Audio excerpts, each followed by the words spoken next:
près de 2 mois après la dissolution de la Commission électorale indépendante CEI, le 6 mai, le Premier ministre Robert Begré-Mambé a réuni ce lundi les partis politiques et la société civile pour esquisser les contours d'une réforme visant à restaurer transparence et confiance dans le processus électoral. Si l'initiative du dialogue a été unanimement saluée, l'opposition attend désormais de voir le texte de loi définitif, puisque le gouvernement ivoirien devrait soumettre très prochainement son projet de loi détaillé afin d'amorcer les négociations législatives.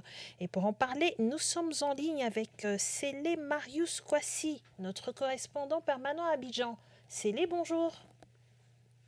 Bonjour à tous et à toutes. Le gouvernement parle d'un système plus neutre et plus transparent.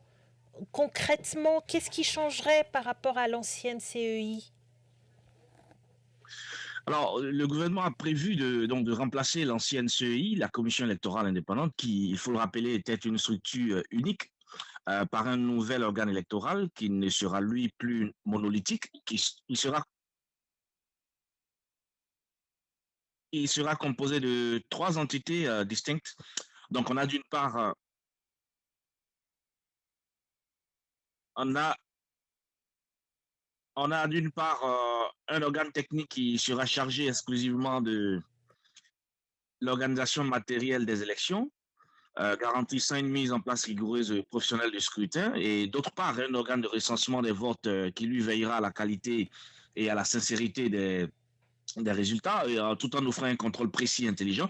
Et enfin, un organe de supervision qui, lui, se chargera de contrôler l'ensemble du processus électoral afin d'assurer son équité et sa transparence. Alors donc, cette nouvelle architecture vise à instaurer une transparence et une neutralité absolue, et surtout un fonctionnement accessible et légal, ce qui devrait donc renforcer la confiance des électeurs dans la sincérité du scrutin, contrairement à l'ancien modèle perçu comme monolithique et parfois contesté.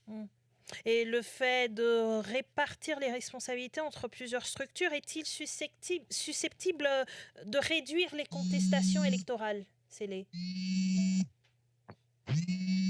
Oui, bien sûr. Oui, bien sûr.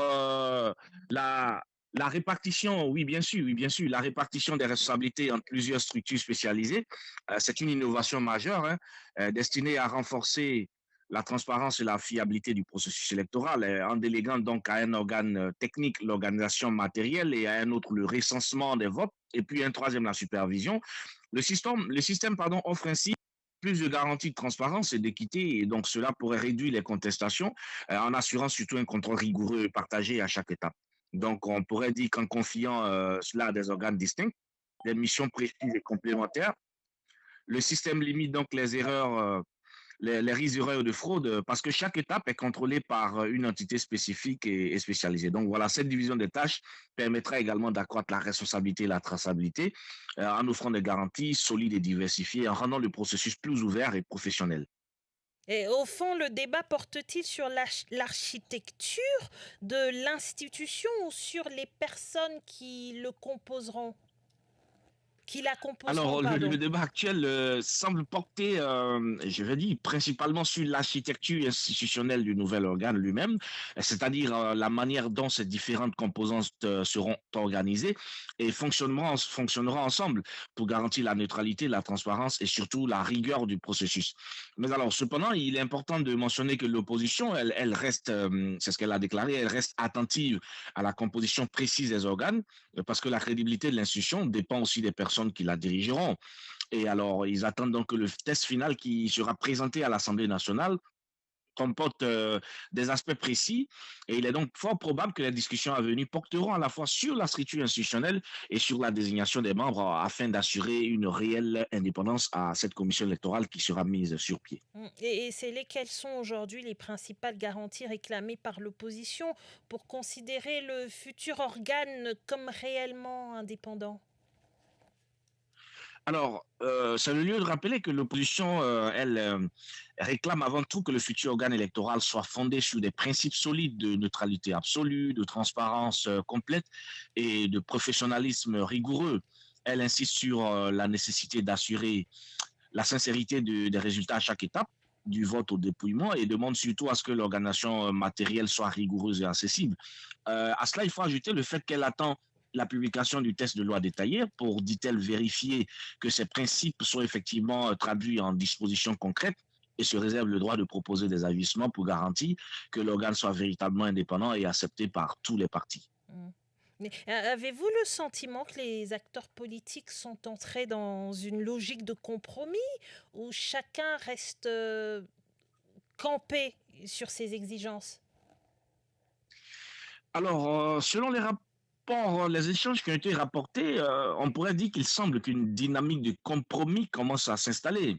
L'initiative de dialogue qui a été lancée par le Premier ministre, elle a été unanimement saluée et plusieurs figures de l'opposition ont exprimé leur volonté de collaborer pour ajuster le projet gouvernemental, donc concernant donc cette mise en place d'une nouvelle structure électorale. Euh, c'est le lieu de rappeler que toutefois, cette ouverture, elle reste encore prudente. Pourquoi? Parce que les opposants attendent, ont-ils dit, de voir le test définitif avant de s'engager pleinement. Certains restent donc, on pourrait dire, sur leur garde et il faudra sans doute des négociations approfondies, j'allais dire très approfondies même, pour parvenir à un consensus fiable et durable. Mais l'ambiance générale, elle laisse entrevoir quand même une avancée positive vers un compromis. Donc, on est tous optimistes dans ce sens. Pour finir, Célé, quel est le calendrier prévu pour l'adoption de ce nouveau système? Alors, pour parler de calendrier, très peu d'informations, mais on pourrait déjà dire que les étapes suivantes, pour parler de calendrier, on pourrait dire que le calendrier est annoncé, pas véritablement un calendrier, mais prévoit que le gouvernement soumettra très prochainement, sans date fixe précise, il soumettra donc très prochainement à l'Assemblée nationale un projet de loi détaillé définissant la nouvelle architecture électorale. Et alors, donc, c'est donc ce dépôt-là qui va marquer, on peut dire, le début du processus législatif qui, lui, inclura sans doute un débat parlementaire tel qu'on le connaît, ainsi que les discussions avec les différentes forces politiques, notamment les partis d'opposition et autres. Et puis ensuite viendra l'adoption d'un nouveau système qui lui devra intervenir dans les semaines qui vont suivre, toute chose qui permettra donc de mettre en place ce mécanisme tant attendu, mécanisme dit innovant, avant les prochaines échéances électorales, voilà, qui pointent à l'horizon. Cela afin de renforcer, comme je l'ai dit un peu plus tôt, la confiance dans le processus électoral ivoirien. Célé, il est avec vous. Question du Premier ministre qui a réuni ce lundi les partis politiques et la société civile pour esquisser les contours d'une réforme visant à restaurer transparence et confiance dans le processus électoral. Nous sommes évidemment en Côte d'Ivoire et vous êtes notre correspondant permanent à Abidjan. Merci beaucoup Célé, à la prochaine sur Vue d'Afrique.